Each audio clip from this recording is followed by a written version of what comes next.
Olá, olá, aqui mais uma vez, sou o professor Miro e vamos de novo discutir o currículo de referência de Mato Grosso do Sul.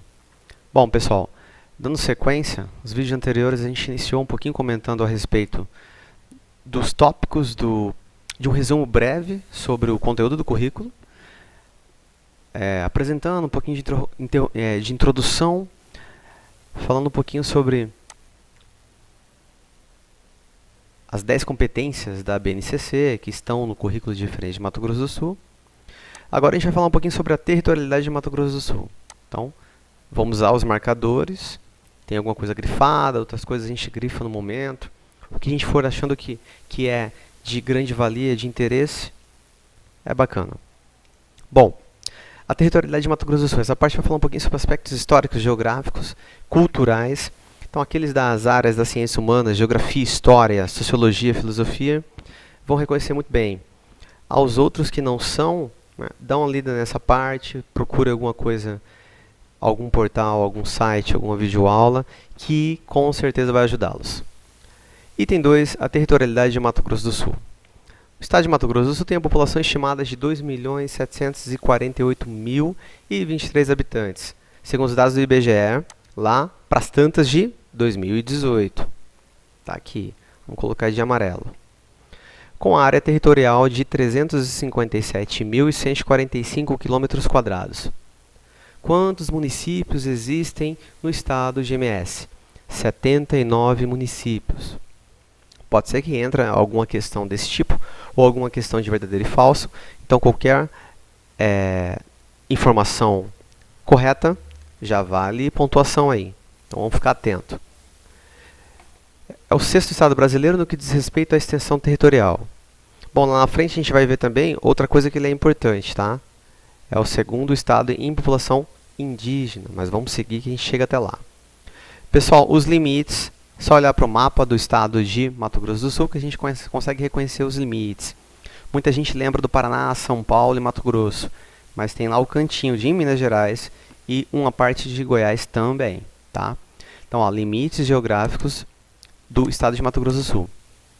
Goiás, Minas Gerais, Mato Grosso, Paraná, São Paulo, Bolívia, aqui os limites internacionais, ó, Bolívia é fronteira, e Paraguai na oeste, e Paraguai também a oeste e ao mesmo tempo faz fronteira sul do estado. A maior parte do estado é formada pela planície do Pantanal, que é o bioma do Cerrado, com clima tropical, solo fértil, formado por terra roxa. Aqui, o perfil socioeconômico é voltado para a agricultura e pecuária, principalmente. Quando que o estado foi criado? Em 1977, pessoal. 1977, então vai fazer esses 43 anos. Bom, temos aí, aqui ó, que eu falei que é importante, população indígena do país, é a segunda maior população indígena do país. Não é pouca coisa num país tão extenso como o Brasil, país continental. Aqui o estado é a segunda referência em população indígena, porque tem 77.025 indígenas. Pessoas, tá? Distribuídas em 75 aldeias. São dados de 2015, isso aqui pode aumentar, porque a gente tem aldeia rural, aldeia urbana, que vira e mexe aumenta esses dados. Pessoal, quantas etnias existem em Mato Grosso do Sul? Isso também pode ser uma pergunta do processo seletivo, hein? Vamos ficar atento. Quantas? 8. De cara a gente pode responder que são 8. Aqui tem. Ó, são 8. Quais? Aticum, Guató, Guarani, Kaiowá, Quiniquinal, Cadiuel, Ofaié e Terena. Então são as 8 etnias oficiais que existem aqui. Claro que tem trânsito, às vezes tem outro grupo étnico que pode vir a estar aqui, uma reserva. Então, mas as 8 etnias oficiais são essas. Por que etnias? Porque cada qual é um grupo étnico, cada qual é um povo com suas tradições, culturas, linguagens, modo de ser, modo de fazer as coisas, e aí vai, beleza? Às vezes vocês vão observar, ou vão reconhecer em algum lugar, o Guarani, ó, tá? Tem Andeva e Kaiowá. Às vezes vocês vão encontrar em Andeva. Bom, Em relação à população originária, são os povos tradicionais, os povos nativos aqui. E a outra população? Migrantes. Né? Vieram migrações da onde? Minas Gerais, Rio Grande do Sul, Paraná, São Paulo. Tá de verde? Vamos colocar de verde. E também pessoas de fora, que são os imigrantes, que vieram de outros países. Alemanha, Espanha, Itália, Japão, Paraguai, Bolívia, Portugal, Síria e Líbano. E assim, a gente tem agora um novo tipo de imigração mais recente dos haitianos e dos venezuelanos. Ok? O estado também recebeu ciclos migratórios de quilombolas remanescentes de Minas Gerais. Quantos quilombos existem? Né? Estão distribuídos aqui 22 comunidades quilombolas. Okay? Às vezes a gente não encontra em livros, tá? Então fica atento a esses dados aí.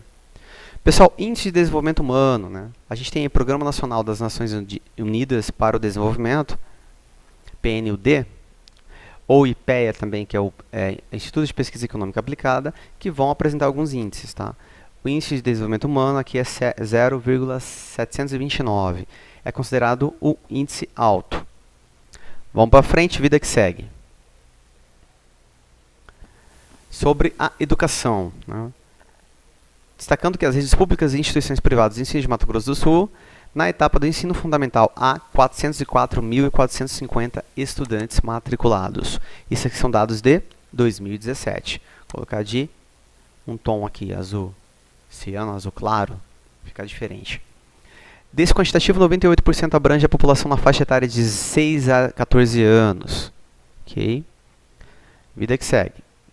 Quanto ao IDEB. O que é o IDEB, pessoal? Já serve também para conhecimentos gerais e conhecimentos pedagógicos. O IDEB é o Índice de Desenvolvimento da Educação Básica. E aí é o indicador que vai medir, vai fazer a mensuração da qualidade da educação. Claro que muitos pensadores, críticos, pesquisadores da educação, pedagogos vão ter críticas em relação a essa qualidade da educação, apenas então somente pelo IDEB. Porque depende também de fluxo escolar, de qualidade no dia da prova, de turmas que estão fazendo essas provas. Mas, enfim. O que o IDEB vai verificar? Fluxo escolar e a média de desempenho nas avaliações. Só o item 2.1 é a diversidade de modalidades educacionais. Claro que vocês farão uma leitura mais aprimorada, mais aprofundada. Mas vamos lá. Porque diversidade de modalidades educacionais, a gente vai ter aí a escola, né, que vai ser mais humana, integral, mais afetiva, mais ética, segundo alguns autores, e vai tentar conquistar, né, o desenvolvimento de um cidadão pleno em todas as dimensões. Então esse vai ser o papel da educação. A resolução número 4 do Conselho Nacional de Educação, de 13 de junho de 2010, que dispõe sobre as diretrizes curriculares nacionais da educação, vai afirmar o quê? As bases que dão sustentação ao Projeto Nacional de Educação responsabilizam o poder público, a família, a sociedade e a escola pela garantia a todos os educandos de um ensino ministrado de acordo com os princípios de... Aí está lá o princípio, ó. Igualdade de condições para o acesso, inclusão, permanência e sucesso na escola. Voltando aqui a algo fundamental aqui, ó, que a gente não pode passar batido. Quem que é responsável pela educação? O poder público, a família, a sociedade. Então, assim, as instituições públicas são responsáveis, o seio familiar e também a sociedade civil como um todo. Não é só a escola que é responsável pela educação, não. Item 2. Consideração sobre a inclusão, valorização das diferenças e o atendimento à pluralidade e à diversidade cultural, resgatando e respeitando as várias manifestações de cada comunidade. Então, isso vai ser uma constante, evidenciar, né, questões que chamam a atenção ao respeito à pluralidade e à diversidade. Esse princípio é reiterado na Base Comum, Base Curricular Nacional Comum, quando afirma de maneira explícita que a educação básica deve compreender a complexidade e a não linearidade desse desenvolvimento humano, assumindo uma visão plural, singular e integral da criança, do adolescente, do jovem, promovendo a educação voltada ao seu acolhimento, recolhimento e desenvolvimento pleno. Então aqui, ó, isso pode cair também na prova em relação à complexidade que a educação ela tem que se fazer presente, se afirmar. Ok? Vamos lá, as modalidades. Educação de campo, educação do campo. Educação do campo é uma política pensada pelo governo e pela sociedade civil que caracteriza o resgate de uma dívida histórica da nação junto aos sujeitos do campo. Então, é um compromisso em promover a educação para todos, garantindo o direito ao respeito e a adequação da educação às singularidades culturais regionais. Lá na LDB, que está escrito aqui, LDB, Lei 9394/96, estabelece uma base comum a todas as regiões do país a ser complementada pelos sistemas federais, estaduais e municipais. E determina a adequação da educação e do calendário escolar às peculiaridades da vida rural. Então, assim, ó, o calendário escolar daqueles que vivem, estudam, moram no campo, tem que ser diferente? Vai ser diferente? Vai ser diferente. Se cair alguma questão desse tipo, tem que respeitar as singularidades culturais e regionais. Ok?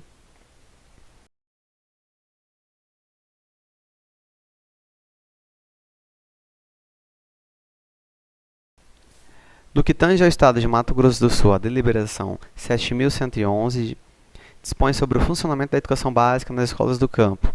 Assegura que a educação, nesse sentido, seja pautada como formação humana, pensada a partir da especificidade do contexto do campo, relação com o meio ambiente, a agroecologia, adequação dos currículos à realidade do campo, respeito à regionalidade, valorização dos educadores do campo, construção coletiva, comunidade escola.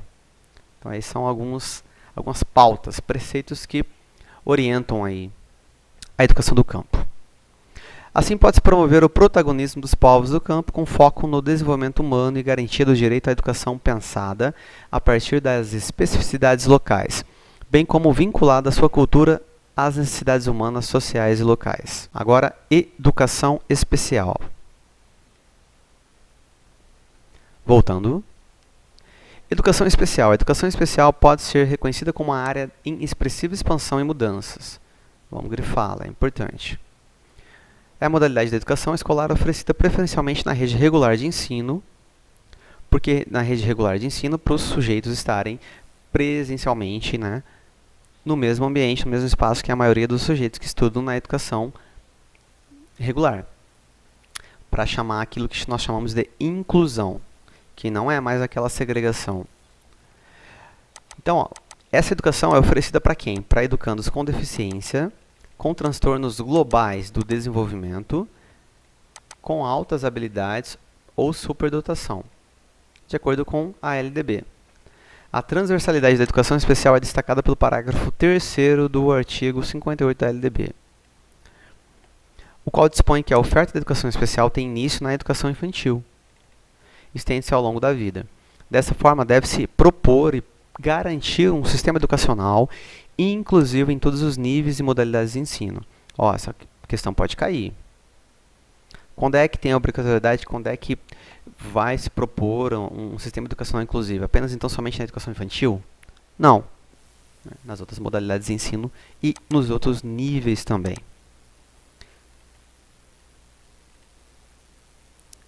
O desenvolvimento curricular em sistemas educacionais inclusivos tem por função procurar respostas para qualquer manifestação de diferença que possa ocorrer.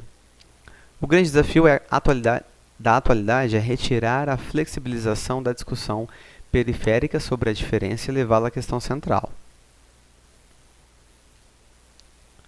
Tomada como estratégia fundamental da gestão do currículo e que possa ter relevância na construção de uma proposta sensível à diferença comprometida com a promoção da equidade. Então, a equidade, a pluralidade, o respeito à diferença, a questão emotiva também, vai estar muito pautada nesse novo currículo, porque ele apareceu muito, né? Esses conceitos apareceram demais na BNCC. Então, a educação especial é compreendida nesse sentido como um conjunto de serviços que apoia, complementa e suplementa este currículo de referência de Mato Grosso do Sul.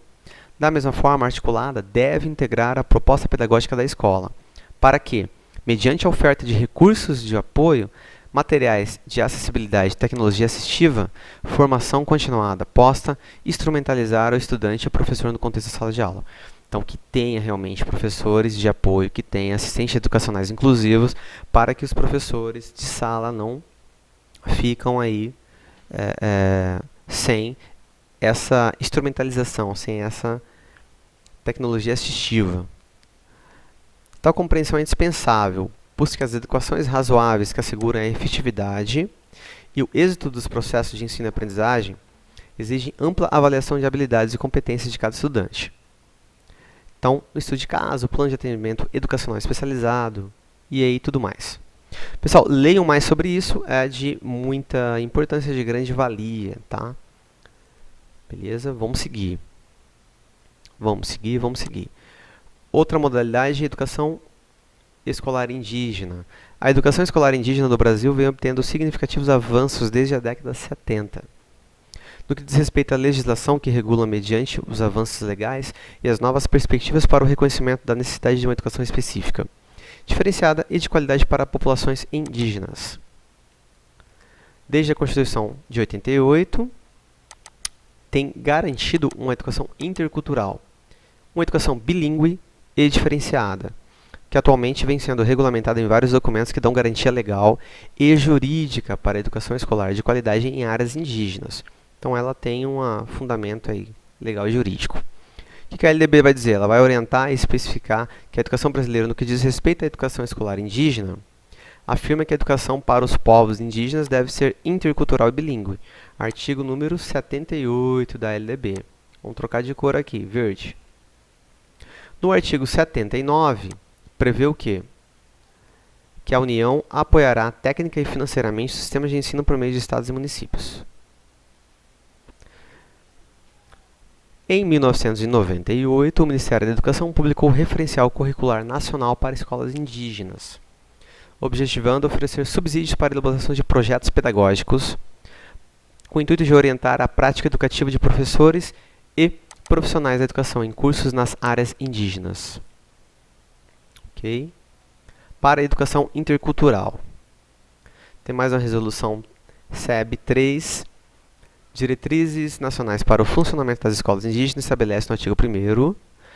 No âmbito da educação básica, a estrutura e funcionamento das escolas indígenas, reconhecendo-lhes a condição de escolas com normas e ordenamento jurídico próprio e fixando as diretrizes curriculares do ensino intercultural bilíngue, visando a valorização plena das culturas dos povos indígenas e a afirmação e manutenção de sua diversidade étnica.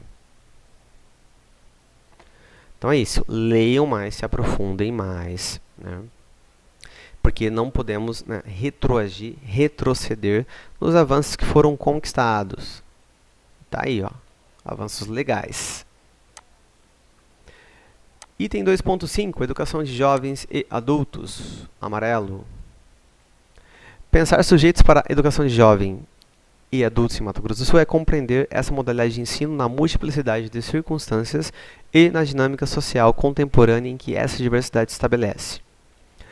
A partir da constituição histórica do processo de formação do Estado de Mato Grosso do Sul, as especificidades e trajetórias distintas dos estudantes da EJA, podendo atender os povos do campo, das águas e da floresta, e também os oriundos de outros países, e adolescentes, jovens e adultos que se encontram privados de liberdade, além de pessoas com necessidades educacionais específicas, públicos da educação especial.